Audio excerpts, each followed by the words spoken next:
এক রাকাত ভেতরে নামাজ চলবে না। এই জন্য তারাবির 20 রাকাত উমর ফারুকের জামানায় ইজমা হয়েছে। ইমাম নববী রাহমাতুল্লাহ আলাইহি আল আজকার কিতাবের মধ্যে লিখছেন আন্না সালাত তারাবিহ সুন্নাতুন।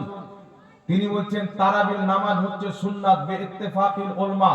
এই বিষয়ে সমস্ত উলামায়ে কেরাম ঐক্যমত, আহলুল ইলম ঐক্যমত।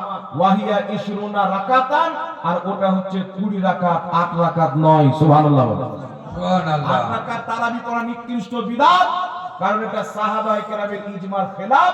তাই যারা 8 রাকাত তারাবি পড়ে ওরা এই জামানার মৌলবীর শরীয়ত মানে, আর যারা 20 রাকাত তারাবি পড়ে ওরা সাহাবায়ে কেরামের জামানার সাহাবাকে মানে। বলুন সুবহানাল্লাহ।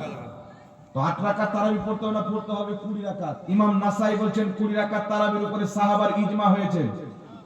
ইমাম কাসানি রাহমাতুল্লাহ আলাইহি বাদায়ুস সানায়ের মধ্যে লিখছেন 20 রাকাত তারাবির উপরে সাহাবার ঐক্যমত হয়েছে। ইমাম মুল্লা আলী কারি 2.5 লক্ষ হাদিসের হাফিজ নিজের কিতাব মিশকাতের সারা মিলকাতের মধ্যে লিখছেন 20 রাকাত তারাবির উপরে